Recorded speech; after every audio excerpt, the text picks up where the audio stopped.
बिस्मिल्लाहिर्रहमानिर्रहीम। अस्सलाम वालेकुम। आप देख रहे हैं हमारा यूट्यूब चैनल। तुम रहने दो ना, दादी गुस्सा करेंगी। तुम लोगों के मिड टर्म्स खत्म हो जाएं तो सबको एक शानदार लंच कराऊंगा। असफन ने अपने तय उसे टालना चाहा, मगर वो नफ़ी में सारी हिलाती, मेज़ से गाड़ी की चाबी उठाती अपने कमरे की तरफ तैयार होने को भागी। तैयार भी क्या हुई, बस मुंह धोकर अपने बैग में हेयर ब्रश और मेकअप का सामान रख कर बैग कंधे पर रखती 5 मिनट में ही वापस आ चुकी थी। चलें भाई, वो कार की चाबी हाथ में घुमाती हुई बोली। तो कहाँ जाएगी? सफ़िया खातून ने पीछे से आते हुए पूछा। आपके साथ, उसने आराम से जवाब दिया। ए लड़की, तेरा दिमाग ख़राब है क्या? चल चुपचाप अपने कमरे में जा। हमारे यहाँ लड़कियाँ यूँ आवारागर्दियाँ नहीं करती फिरती। उन्होंने अपनी तरफ से सख्ती से कहा। आवारागर्दी कैसी? मैं अपने भाई और दादी के साथ जा रही हूँ। तेरा वहाँ क्या काम है भला? चल अब जा, मुझे गुस्सा न दिला। उन्होंने बोलने के साथ साथ छड़ी से उसे टहुक्का दिया। हस्बैंड खामोश तमाशाई बना खड़ा था। इस वक्त किसी एक की भी हमायत उसे महंगी पड़ सकती थी। ले जाएं अम्मा, बच्ची जिद कर रही है, और वैसे भी कौन सा किसी गैर के साथ जा रही है, सगा भाई साथ है, और फिर आप तो हैं ही। चौधरी कादर अपने कमरे से बाहर आए तो उनकी बहस सुनकर कहा। सफ़िया खातून बेटे को हमायत में बोलते देखकर चुपचाप बाहर निकल गई, और उनके पीछे ही असफन और मिनशा भी निकल गए। लेकिन जाते जाते मिनशा चौधरी कादर को थैंक्स, आपका शुक्रिया करना ना भूली। उसकी इस अदा पर चौधरी कादर मुस्कुराते हुए वापस अपने कमरे में चले गए। रास्ते में वो बैग से अपना मेकअप निकाल कर बैठ गई। हल्का फुल्का मेकअप करने के बाद उसने बालों में ब्रश किया। सामने माथे से तो बाल वैसे ही छोटे थे, इसलिए उनको माथे पर सेट करके पीछे से खुले छोड़ दिए। दुपट्टा दोनों कंधों पर फैलाकर उसने साइड मिरर से खुद पर एक तनकीदी निगाह डाली, और फिर खुद की ही बलाएं लेते हुए मोबाइल निकालकर सेल्फी लेने लगी। एक सेल्फी उसने असफन के कंधे पर सर टिकाकर भी ली। वो चूंकि फ्रंट सीट पर बैठी थी, इसलिए पिछली सीट पर बैठी सफ़िया खातून सिवाय उसे घूरने के और कुछ न कर सकी। तकरीबन 1 घंटे बाद गाड़ी एक बड़े से घर के सामने रुकी। उससे पहले वो बाहर निकलती, सफ़िया खातून की छड़ी का सिरा एक बार फिर उसके बाजू पर लगा। सर पे दुपट्टा लेकर बाहर आना, वरना इतने लोगों का भी लिहाज नहीं करूंगी। उनकी नब्बी करती निगाहों को देखते हुए उसने शराफत से सर हिला दिया। मर्दों के लिए घर के बाहर ही बैठक का इंतजाम किया गया था, तो असफंद उस तरफ चला गया और वो दोनों घर के अंदरूनी हिस्से की जानिब बढ़ गई। वो दोनों अंदर आई तो हर तरफ चहल पहल थी। एक बड़े से सेहन में शामियाने लगे हुए थे और उनके नीचे चारपाइयाँ बिछी हुई थी। एक तरफ चूल्हे पर बहुत सी खवातीन बैठी चाय बना रही थी, तो कुछ बर्तन लिए उन्हें धोने में मशगूल थी, और दोनों के आने से पहले बहुत सी खवातीन आ चुकी थी, जिनमें ज़्यादातर खवातीन उम्र सिद्धा थी। बस एक सफ़िया खातून ही थी जिनके साथ 9 उम्र लड़की थी। सफ़िया खातून सब से मिलने के लगी तो वो इर्द गिर्द का जायज़ा लेने में मसरूफ़ हो गई। ए सफ़िया, तेरी नौकरानी तो बड़ी सोहनी है, कहाँ से ढूंढी है? एक बुजुर्ग खातून ने मिनशा को तरीफ़ी नज़रों से देखते हुए इस्तफसार किया। उनकी बात पर मिनशा का सदमे से मुँह ही खुल गया। उससे झट से मोबाइल स्क्रीन में अपना चेहरा देखा और फिर अपने कपड़ों का जायजा लिया। आया कि वो किसी एंगल से मुलाजमा लग तो नहीं रही थी। इससे पहले वो कुछ बोलती, सफ़िया खातून जल्दी से बोली। हे ठिकाने पर हो? खैर से पोती है मेरी। तेरी पोती? तेरी तो 3 ही पोतियां हैं, ये चौथी किधर से आ गई? उन खातून की हैरत ज़्यादा से ऊंची आवाज़ पर बयाक वक्त बहुत सी नज़रें मिनशा की जानब उठी थी। सफ़िया खातून ने मिनशा को देखा, गोया कह रही हो कि उसी वजह से मैं तुम्हें नहीं ला रही थी। आप बैठे यहाँ। उसने सफ़िया खातून का हाथ थामकर चारपाई पर बिठाया। एक्चुअली मैं शहर में होती हूँ पढ़ाई के सिलसिले में, तो काम ही गांव में चक्कर लगता है, सो उसी वजह से आप मुझे नहीं जानती। मैं चौधरी कादर की बेटी हूँ। मिनशा ने मुड़कर उन सब खवातीन की हैरत में इजाफा किया। मगर हमने तो सुना था कि उसकी बेटी छोटी उम्र में ही फौत हो गई थी। एक औरत ने थोड़ी पर उंगली टिकाते हुए पूछा। अमूमन सुनी सुनाई बात पर यकीन नहीं करना चाहिए। आप देखें ना, आपने कुछ और सुना, हकीकत कुछ और है। मैं तो आपके सामने जिंदा सलामत हूँ। उसने कंधे उचकाए और जाकर सफ़िया खातून के पाँव की जानिब बैठ गई। इसीलिए मैं तुझे नहीं ला रही थी। किस किस को क्या क्या जवाब दोगी? मैं, सफ़िया खातून ने मिनशा की जानिब झुककर आस्तिकी से कहा। आपको शर्मिंदा होने की ज़रूरत नहीं है। आपकी पोती हूँ, कोई गुनाह नहीं जो छुपाएंगी। और जहाँ तक जवाब देने की बात है, तो आपको कुछ भी करने की ज़रूरत नहीं है। मुझे लोगों की ज़ुबानें बंद करनी आती हैं। अभी मिनशा ने बात पूरी ही की थी कि करीब ही रखी चारपाई पर बैठी खवातीन की जानिब से एक ऊंची सी सरगोशी उभरी, जो इर्द गिर्द बैठी खवातीन तक ज़रूर पहुंची थी। अरे, मैंने तो सुना था कि मुसर्रत ने अपनी बेटी मुलाजमा को दी हुई थी। लो, अब भला बताओ, ये भी कोई बात हुई कि अपना खून किसी के हवाले कर दो, वो भी किसी मुलाजमा के जिसकी ना ज़ात का पता और ना ही नस्ल का। मिनशा ने जब उन खवातीन की सरगोशी सुनी तो उसके चेहरे के तअस्सुरात तन गए, और जब वो बोली तो उसका लहजा सख्ती लिए हुए था। आपको शायद पता नहीं आंटी के बड़े बड़े बादशाहों की बेटियां भी तालीम और तरबियत के लिए दाइयों और मुलाजमाओं के साये तले पलती रही हैं। यहाँ भी कुछ ऐसा ही हिसाब हुआ है। मेरी माँ को लगा कि उसकी बेटी को शहर जाकर पढ़ना चाहिए, तो उन्होंने मुझे मुलाजमा के हवाले करके भेज दिया। अब आप बताएं कि आपको क्या मसला है, कौन सी चीज़ तंग कर रही है? सीधा सीधा मुझसे डिस्कस कर लें, इधर उधर सरगोशियाँ करने की क्या ज़रूरत है? मिनशा ने सफ़िया खातून के झुके सर को देखकर अपने लहजे में मज़ीद सख्ती समोते हुए कहा। तो वहाँ पर यख लख्त खामोशी छा गई। वहाँ पर छाई खामोशी को देखकर वो उठकर चारपाई पर सफिया खातून के साथ ही बैठ गई और मोबाइल निकालकर माहिर को टेक्स्ट करने लगी। उसके बिगड़ते तेवर देखकर दोबारा किसी ने भी उसके बारे में बात करने की हिम्मत नहीं की। वो वहाँ बैठी बैक वक्त बहुत सी निगाहों का मरकज़ बनी हुई थी। किसी ने उसकी चलती ज़ुबान और ज़ाहरी खुलिया देखकर ऊँ करके मुंह मोड़ लिया, तो किसी की आंखों में उसको देखकर सताइश उभरी थी, मगर वो उन सब से बेनियाज माहिर को घर रह जाने पर चिढ़ा रही थी। मुन्नू तो ज़रा उठकर दूसरी चारपाई पर चली जा, तेरी दादी ने बैठना है। सफिया खातून की आवाज़ पर उसने सर उठाया तो उन्हीं की ही उम्र एक और बुजुर्ग खातून खड़ी उसका गहरी नज़रों से जायज़ा ले रही थी। हैं, मतलब दादा अब्बा ने 2 शादियां कर रखी थी? मिंशा ने आंखें फाड़ते हुए मसनूई हैरानगी से पूछा, और जिसने भी इसकी बात सुनी थी वो बेख्तियार हंस दिया। उसकी आंखें फाड़ कर पूछने पर सफिया खातून भी ज़ेर लब मुस्कुरा दी। ये मेरी बहन है शमीम अप्पा, तो उस लिहाज से तेरी दादी भी लगी, कमली ना हो तो। सफिया खातून ने हल्के फुल्के अंदाज में कहा तो उसके लब ज़ेरू शेप में डले। उसने एक बार फिर उनका सर पैर जायजा लिया। चेहरे मोहरे से वो सफिया खातून की ही हम शक्ल लग रही थी, मगर उनके चेहरे पर करखतगी और सर्द मोहरी का अंसर सफिया खातून से भी ज्यादा था। वो झुरझुरी लेती हुई उठकर बराबर वाली चारपाई पर जा बैठी। तो ये है मुसर्रत की बेटी। सच कहो तो मुसर्रत से इतने बड़े धोखे और झूठ की उम्मीद नहीं थी। उन्होंने मिंशा को देखते हुए कहा, मैं क्या कह सकती हूँ, मैं तो खुद अभी तक शुशदर हूँ उसकी हिम्मत पर। सफिया खातून ने तवील सांस लेते हुए कहा, असूलन तुझे बताना चाहिए था मुझे, मगर तुमने चुप साध ली। लेकिन मुझे भी कहीं न कहीं से पता चल ही गया। खैर अब क्या इरादा है, किस बारे में? सफिया खातून ने चौंक कर पूछा। ए इतनी बोली तो ना बन, तू जानती है अच्छे से मैं किस बारे में बात कर रही हूँ। ये लड़की मेरे पोते की मंग थी, और तू अच्छे से जानती है कि हमारे यहाँ ज़ुबानी कलामी बात मंगनी की और मंगनी शादी की हैसियत रखती है। उस लड़की से तो वैसे भी मेरे पोते का निकाह होने वाला था, उन्होंने सफिया खातून की हैरानगी से देखते हुए कहा। और उससे पहले सफिया खातून को जवाब देती एक लड़की चाय लेकर आ गई तो वो खामोश हो गई। उन दोनों को चाय देकर उसने मिंशा की तरफ ट्रे की तो उसने नफ़ी में सर हिला दिया। ले चाय क्यों मना कर रही है? सफिया खातून ने उसको मना करते देखकर पूछा। इतनी तेज़ पत्ती मैं नहीं पीती, उसने नाक चढ़ाते हुए जवाब दिया। चल कोई नहीं, मैं और बनवा देती हूँ।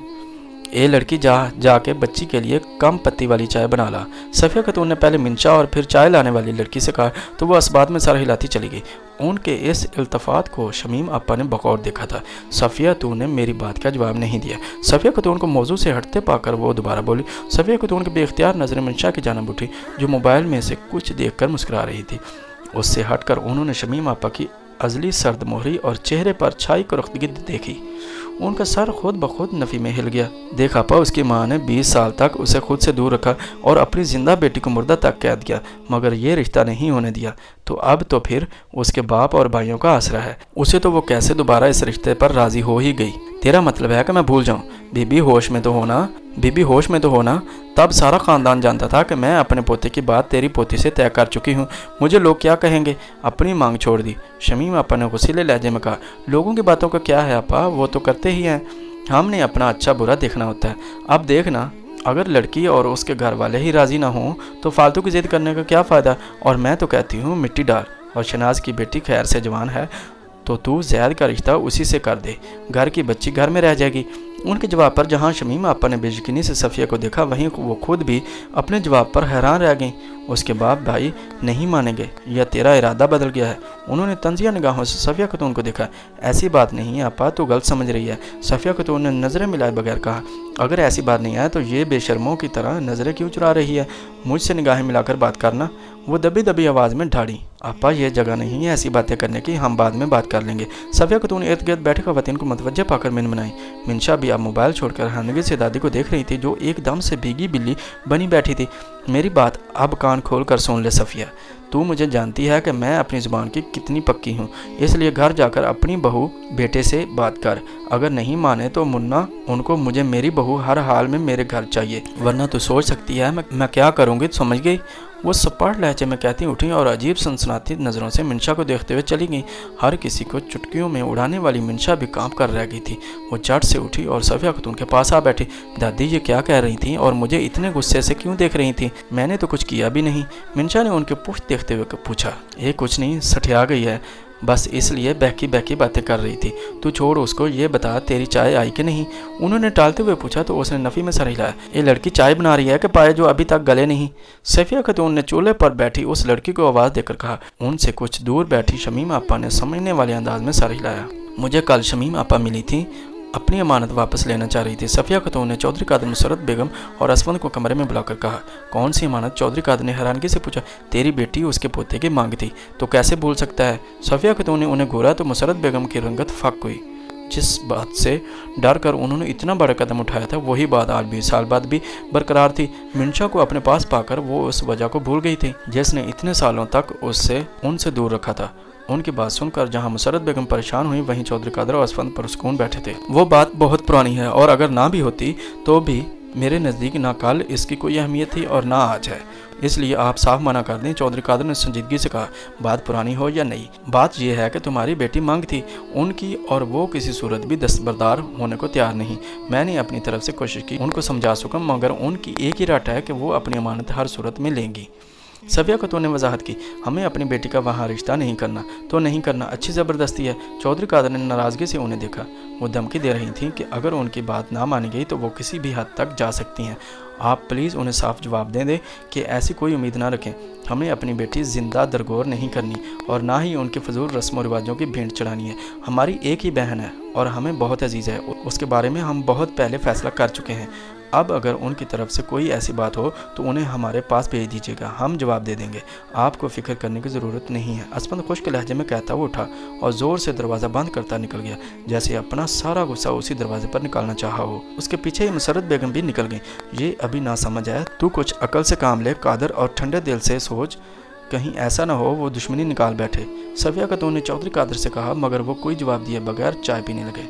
मिंशा और माहिर का कैलकुलस का पेपर था। शिराज और सफियान छुट्टी पर थे। दोनों पेपर से फारग होकर यूनी की रोश पर चलते हुए पार्किंग की जाना जा रहे थे कि मिंशा ने माहिर के हाथ से चाबी छीनी। आज मैं ड्राइविंग करूंगी। आती है? माहिर ने मुस्कुराते हुए उसे चिढ़ाया। कैलकुलस आती है तो समझो ड्राइविंग भी आती है। मिंशा ने शान बेनियाजी से कहा, तुम मुझे फेल होने के ताने मत दिया करो। माहिर ने उसकी पूनी खींचते हुए कहा, क्या मैंने कब तुम्हें फेल होने का ताना दिया? मेरे मुँह से कभी सुना तुमने कि मैंने एक बार भी कहा हो कि माहिर तुम फेल हुए हो? नहीं, कब कहा मैंने कि तुम फेल हुए हो? मैंने तो तुम्हारे फेल होने की बात ही नहीं की। मिंशा ने बात करते करते अपना वॉल्यूम कुछ ऊंचा कर दिया। बस करो मेरी माँ, जिनको नहीं भी पता उन्हें भी बताओगे। माहिर ने स्टूडेंट्स उन दोनों की जानिब मुतवज्जे होते देख उसके सामने हाथ जोड़े। तो फिर मेरी ड्राइविंग पर भरोसा है ना? उसने हंसते हुए पूछा तो वो चुपचाप जाकर फ्रंट सीट पर बैठ गया। मिंशा ने ड्राइविंग सीट संभाली और गाड़ी यूनी से निकालकर रोड पर डालते हुए माहिर को मुखातिब किया। माहिर, बात सुनो, एक काम करो, असफी भाई को मैसेज कर दो कि हमें लाइब्रेरी में 2 घंटे लग जाएंगे।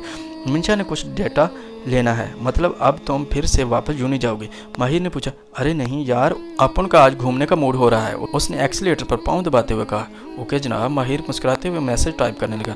अच्छा एक बात तो बताओ, असफी भाई तो पहले से जानते थे, मगर तुम लोगों को मेरे बारे में कैसे पता चला? मिंशा ने सिग्नल पर गाड़ी रुकते हुए पूछा। उसका क्रेडिट भी मुझे जाता है, उसने फखरिया मुस्कुराहट चेहरे पर सजाते हुए कहा। मतलब? मिंशा ने सिग्नल ग्रीन होने पर गाड़ी स्टार्ट करके गांव जाने वाली सड़क पर मुड़ी। असफी भाई पर मुझे शक हुआ तो मैंने उनकी निगरानी शुरू की। फिर मामा की अलमारी से तुम्हारी तस्वीरें और बर्थडे सर्टिफिकेट मिला तो मैंने कन्फर्म करने के लिए DNA रिपोर्ट करवाई। माहिर जो रवानी से बोल रहा था, उसकी एकदम से ब्रेक लगाने पर चौंक कर उसे देखा, जो शोले उगलती नज़रों से उसे देख रही थी। मतलब तुमने DNA करवाया था? वो नीचे झुककर जूता उतारते हुए घबराई। नहीं, मैं तो ये कह रहा था कि फिर मैंने असफी भाई से पूछा, DNA थोड़ी ना करवाया था। माहिर ने गिड़बिड़ाते हुए मुश्किल बात बनाई। सही। मिंशा ने जूता पैर में पहनते हुए गाड़ी स्टार्ट की तो उसने बेसाख्ता अल्लाह तेरा शुक्र है कहा। फिर मुझे क्यों नहीं बताया? असफी और शिराज भाई ने मना किया था कि तुम गुस्सा करोगे। माहिर ने नहायत सोच समझकर जवाब दिया। उसमें इतना सोचने वाली क्या बात थी? इसने मशकूक नज़रों से उसे घूरते हुए कहा। बात पर तो तुम मारने को आती हो, तो बस इसीलिए। माहिर ने मुंह बनाते हुए कहा। Okay sorry. माहिर का मुंह बनते देख मिंशा ने झट से एक हाथ से कान पकड़ा। It's okay. माहिर ने उसके सॉरी के अंदाज पर मुस्कुराहट दबाते फराख दिली से उसका सॉरी कबूल किया। मिंशा के तअस्सुरात नॉर्मल होते देख माहिर ने उससे फिर सवाल किया, वैसे एक बात बताओ, ये तुम DNA का सुनकर इतना गुस्सा क्यों कर रही थी? बेहुदा इंसान DNA उन लोगों का करवाते हैं जिनकी ज़ात मशकूक हो, और मैं बहरहाल मशकूक नहीं हूँ। उसने सामने से आती बैलगाड़ी देखकर गाड़ी एक साइड पर करते हुए जवाब दिया, और वो महज सर हिलाकर रह गया। अब माहिर के दिमाग में यही सवाल था कि कैसे भी करके किसी भी तरह उसने सुफियान की अलमारी से वो DNA की रिपोर्ट चुरानी थी और मिंशा से भी छुपानी थी।